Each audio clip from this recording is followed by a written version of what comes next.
صدري ويسر أمري واحلل عقدة من لساني يفقهوا قولي. الحمد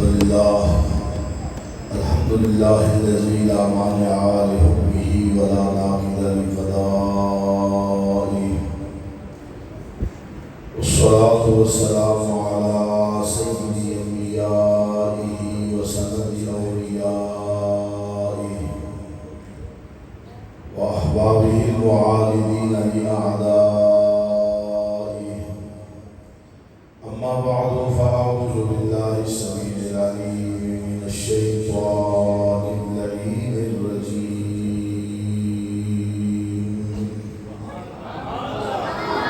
بسم الله الرحمن الرحيم.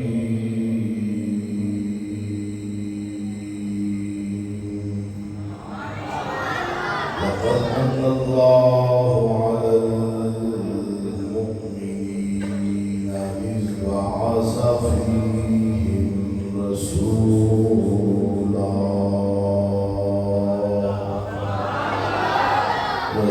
رسولا من أنفسهم يتلو عليهم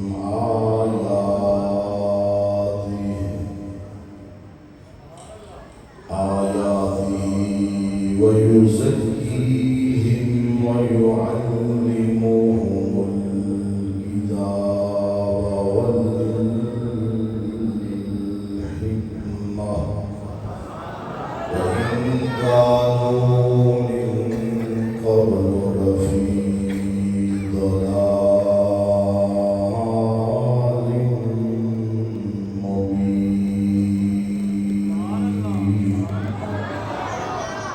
صدق الله مولانا العظيم وبلغنا رسوله النبي الكريم الكريم الرؤوف الرحيم. وقال الله تبارك وتعالى في شأن حبيبه ومحبوبه مخبرا وآمرا: إن الله وملائكته يصلون على النبي يا أيها الذين آمنوا صلوا عليه وسلموا تسليما. الصلاة والسلام عليك يا رسول الله وعلى آلك وصحبه يا حبيب الله. درود شریف کی آواز نکالی پریشان محبت سے دل لگا الصلاۃ والسلام علیک یا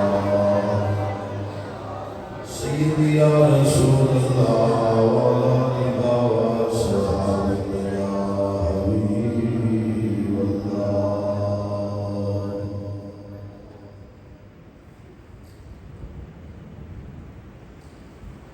رب صل وسلم دائما ابدا على حبيبك خير الخلق كلهم محمد سيد الكونين والثقلين والفريقين من عربهم ومن عجمهم، ثم رضا عن ابي بكر وعن عمر وعن علي وعن عثمان ذي الكرم. رب صل وسلم دائما ابدا على حبيبك خير الخلق كلهم. اللہ تبارک و تعالی جل جلالہ کی حمد و ثنا اور حضور نبی کریم رؤوف الرحیم سید العالمین امام المعصومین احمد مجتبی جناب محمد مصطفیٰ صلی اللہ تعالی علیہ وعلی آلہ وصحبہ وبارک وسلم کے پرنور دربار میں یہ درود و سلام پیش کرنے کی سعادت حاصل کرنے کے بعد نہایت ہی قابل صد احترام معزز و محتشم حاضرین و سامعین، آج کی یہ روحانی اور ایمانی محفل مبارکہ بحمدہ تعالی 15ویں سالانہ 12ویں محفل مبارکہ منعقد ہوئی ہے. دعا کریں اللہ تعالیٰ اس محفل کو اور اس سے قبل جتنی بھی محافل منعقد ہوئی اللہ تعالیٰ سب کو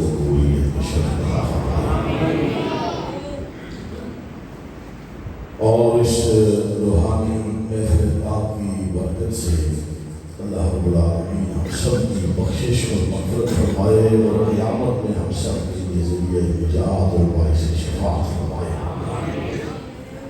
آقا دو عالم نور مجسم صلی اللہ علیہ وسلم کے ذکر مبارک کی محفل کے اندر حاضر ہونا بھی بڑے اعزاز کی بات ہے اور یہ محفل سجانا بھی بڑے اعزاز کی بات ہے۔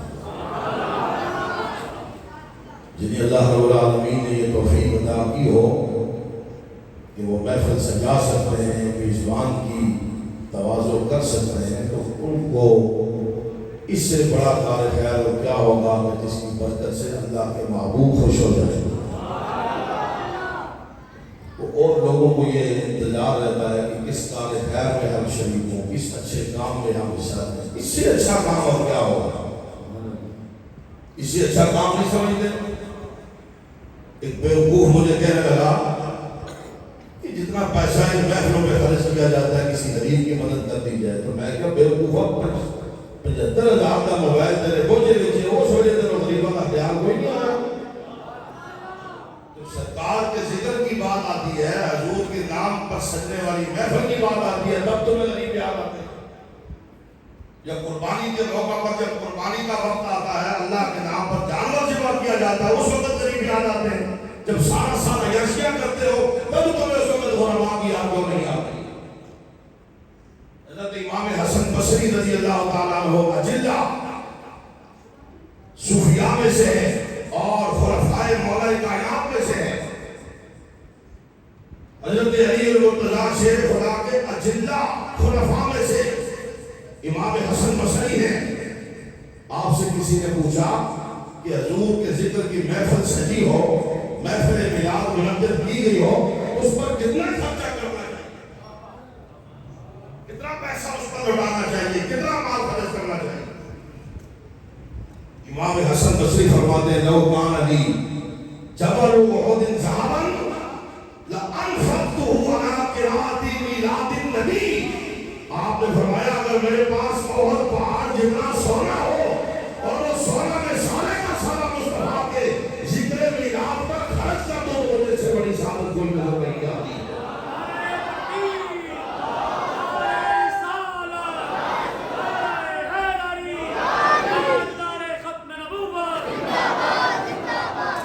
خیر کے کاموں میں جو مال صرف کیا جاتا ہے، خرچ کیا جاتا ہے، اس کا حساب نہیں ہوتا۔ ہر آدمی اپنی ضرورت کے مطابق، کچھ ضرورت کے مطابق کچھ غیر ضروری معاملات میں بھی مال صرف کرتے ہیں۔ کوئی ہزاروں میں خرچ کرتا ہے، کوئی لاکھوں میں کرتا ہے، کوئی کروڑوں میں کرتا ہے۔ شادیوں کے موقع پر ہم ہزاروں نہیں بلکہ لاکھوں پر صرف لباس خرید لیتے ہیں۔ اور یاد رکھیں، ہو سکتا ہے کہ قیامت کا دن ہو، قرآن نے کہا ثم لتسألن یومئذ عن النعیم۔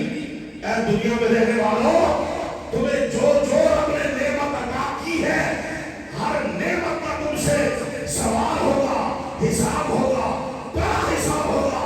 یاد رکھنا، جو مال تم لٹا رہے ہو، خرچ کر رہے ہو، بے جا طور پر خرچ کرتے ہو، اور جہاں پر خرچ کرنے کی ضرورت نہیں ہوتی وہاں بھی تم اسراف کے طور پر صرف اپنی ناک بچانے کے لیے خرچ کرتے ہو، کل تمہیں اس کا حساب دینا ہوگا۔ لیکن قربان جاؤ ذکر رسول کی محفل پر، اور ہمارے لکھا سرکار کے ذکر کے لیے، حضور کی عظمت کے لیے، حضور کی شان کے لیے تم جتنا مال خرچ کرو گے، قیامت میں اس کا حساب بھی نہیں ہوگا، اور اسی مال کی برکت سے کل تمہیں مصطفیٰ کی شفاعت بھی نصیب ہوگی۔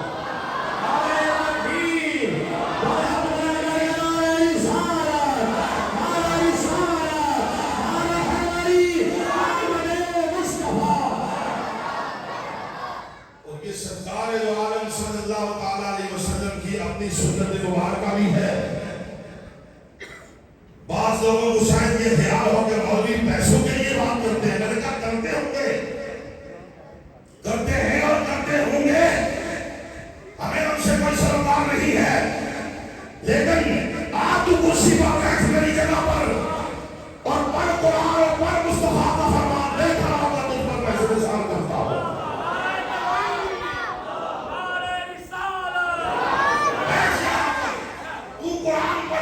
تو مصطفیٰ کی شان کو بیان کر، تو حدیث پر رسول اللہ کی عظمتیں بیان کر، میں اپنی استطاعت ہوتا تو کوئی پر پیسے نثار کرتا. اور جو لوگ دیتے ہیں انہیں منع نہیں کرتے. کیوں؟ یہ بھی مسئلہ سن لیں. نبی پاک صلی اللہ تعالیٰ علیہ وسلم کے زمانے پاک کے اندر جب سرکار کی ہجوم کرنے والے لوگ تھے، کفار حضور کی مذمت کرتے، حضور کی شان میں بک بک کرتے، حضور کی عظمتوں کو چیلنج کرتے، اور کبھی کہتے کہ یہ نہیں جانتے، یہ نہیں جانتے، وہ نہیں جانتے، کو یہ پتہ نہیں ہے، کو وہ پتہ نہیں ہے. اس قسم کے بک بک جب وہ کرتے تھے تو نبی پاک صلی اللہ علیہ وسلم حضرت حسان بن ثابت کے لیے مصلی بھی بچھاتے اور اس پر ممبر بچھاتے. ممبر کا اہتمام ہوتا، صحابہ نیچے بیٹھے ہوتے، حضور کی صدارت تھی. آپ فرماتے حسان بن ثابت ممبر پر کھڑے ہو جاؤ، اور یہ جو کافر میری شان میں ہجوم کرتے ہیں، جو الزام کرتے ہیں، جو بک بک کرتے ہیں، میری شانوں کا جو انکار کرتے ہیں، آپ ممبر پر کھڑا ہو جاؤ اور کھڑے ہو کر قرآن سے مصطفیٰ کی شان میں اندر مصطفیٰ کے فرمان سے مصطفیٰ کی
دشمنوں، تم حضور میں نقص ڈھونڈتے ہو، حضور میں عیب ڈھونڈتے ہو، حضور میں کجیاں تلاش کرتے ہو، حضور میں عیب دیکھتے ہو، تو احسن منک لم ترقب تو عینی، میری آنکھ نے آج تک مصطفیٰ سے زیادہ حسن والا دیکھا ہی نہیں ہے.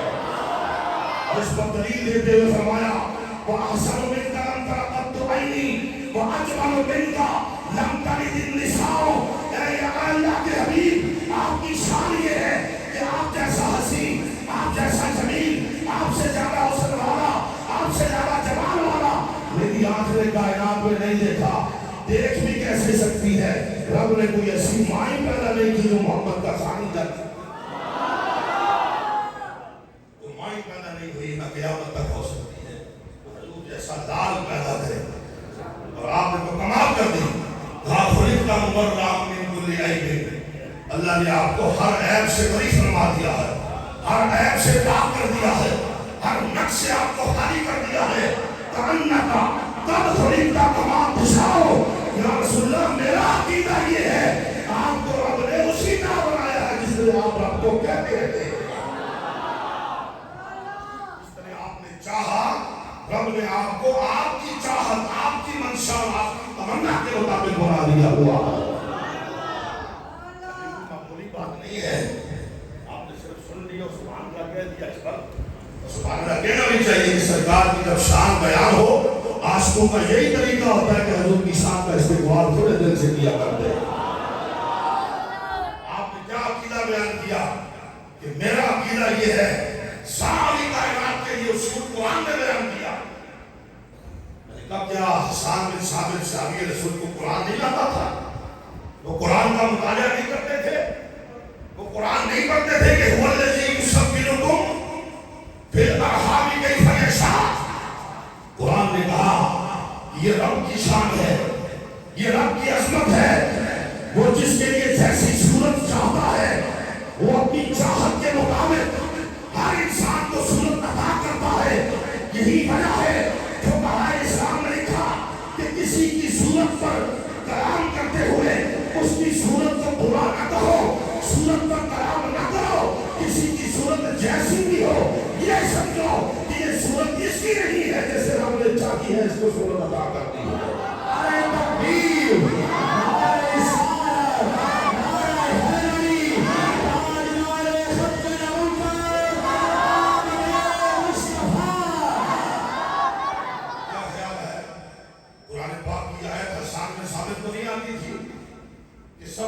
صورتیں کون بناتا ہے؟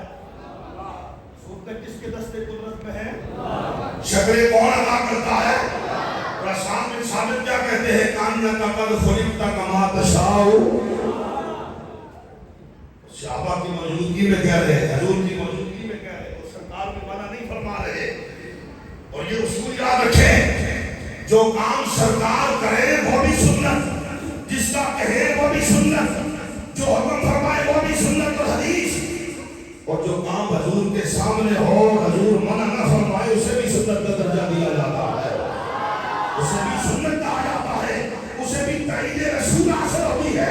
گویا کہ حسان بن ثابت جو مضمون بیان کر رہے ہیں، آقا خاموش ہے، اور صرف خاموشی نہیں بلکہ سرکار خوش ہوئے. آقا علیہ السلام نے خوش ہو کر اپنے کاندھے سے چادر اٹھا کر ان کو ہدیہ بھی عطا فرما دیا.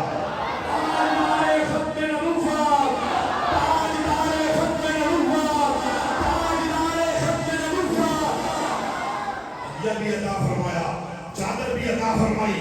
یہ ہے وہ شعور کہ منع نہیں کرتے اس لیے کہ یہ حضور کی سنت ہے. جب حضور کی شانوں کا کوئی دفاع کرتا ہے، دفاع پر خوش ہونا یہ بھی سرکار کی سنت ہے. اور خوش ہو کر حضور دعا بھی فرماتے ہیں، اللہم ایدہ بروح القدس. اے حسان بن ثابت، اے میری شانوں کے دفاع کرنے والے، اللہ تیری روح الامین یعنی جبریل کے ذریعے تیری ہمیشہ مدد فرمائے. اس کے لیے دعا بھی کرتے ہیں، اور اپنی چادر یا ایھا المزمل کی شان والی بھی اسے عطا ہوا. کا ذکر ہو، آپ خود کیا کرتے ہیں؟ انعام عطا کرتے ہیں، ہدیہ عطا کرتے ہیں، اور صحابی دیتے ہیں. تو ہم کیسے منع کریں؟ کیوں منع کریں؟ ہو سکتا ہے کہ یہی دیا ہوا دینے والے کی نجات کا اور اس کی بخشش کا سبب اور ذریعہ بن جائے. وہ مجھے نہیں دے رہا، کیوں؟ کہ مجھے دینا ہو تو میں تو 24 گھنٹے یہاں ہی ہوتا ہوں، کسی اور وقت بھی دے دے. اب جب میں سرکار کا ذکر کر رہا ہوں تب وہ مجھے دے رہا ہے، تو پتہ چلا وہ میری حیثیت اور شخصیت کو سامنے رکھ کر نہیں، وہ اس مصطفیٰ کے ذکر میں نہ جانے عشق کے کس مقام پر پہنچا ہوا ہے. وہ محبت مصطفیٰ میں ڈوب کر اپنا سب کچھ لٹانا چاہتا ہے. تو ذکر مصطفیٰ پر سب کچھ خرچ کر رہا ہے. تو فرمایا، حضرت آخری بات عرض کر کے گفتگو سمیٹتا ہوں، جب آپ کو چادر سرکار نے عطا فرمائی، حضرت امیر معاویہ رضی اللہ تعالیٰ عنہ نے کہا کہ یہ چادر آپ جو سرکار نے بطور ہدیہ آپ کو عطا کی، آپ یہ چادر مجھے دے دیں، میں اس چادر کے بدلے میں آپ کو 12,000 درہم دوں گا. امیر معاویہ نے کیا کہا؟ 12,000 درہم میں دوں گا، یہ چادر آپ مجھے دے دو. اب اس صحابی نے کہا، اتنی بڑی رقم اس چادر کی لگا رہے ہو؟ کیا یہ چادر حضور کے کاندھوں سے اتر کر آئی ہے؟ اس وجہ سے اتنی قیمت بتا رہے ہو؟ امیر معاویہ نے فرمایا کہ نہیں، یہ جو چادر کی قیمت میں 12,000 دے رہا ہوں، یہ اس لیے نہیں دے رہا کہ حضور کے کاندھے سے نسبت ہے، حضور کی ذات سے نسبت ہے. یہ تو اس لیے دے رہا ہوں کہ یہ 12,000 کی میں نے یمن سے خرید کر حضور کو تحفہ دیا تھا، اور 12,000 کی خرید کا تحفہ دیا تھا.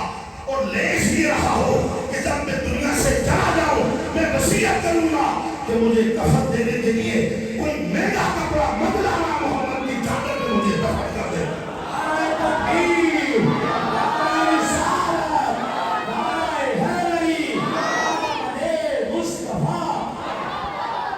باقی رہ گئی یہ بات کہ سرکار کے کاندھے مبارک اور آپ کی ذات اقدس سے اس چادر کی نسبت ہے، اور اس نسبت کی قیمت اگر دوں تو فرمایا 12,000 تو کوئی حیثیت ہی نہیں رکھتے، اس نسبت کا خیال کروں تو ساری کائنات میں دے دوں تو محمد کی نسبت کا ادا نہیں ہو سکتا ہے. میں تو صرف اس لیے 12,000 کی بات کرتا ہوں کہ 12,000 میں اپنے ہاتھ سے دی گئی. سبحان اللہ، سبحان اللہ. سرکار کے صحابہ حضور کی نسبت پر، حضور کی محبت پر، حضور کے عشق پر اپنی جانیں بھی قربان کرنے میں کامیابی سمجھتے تھے. اللہ تبارک و تعالی ہمیں دین کو سمجھنے کی اور دین کے مطابق عقیدہ اور عمل کرنے کی توفیق عطا فرمائے. وقت کافی ہو چکا ہے. وآخر دعوانا ان الحمد للہ رب العالمین.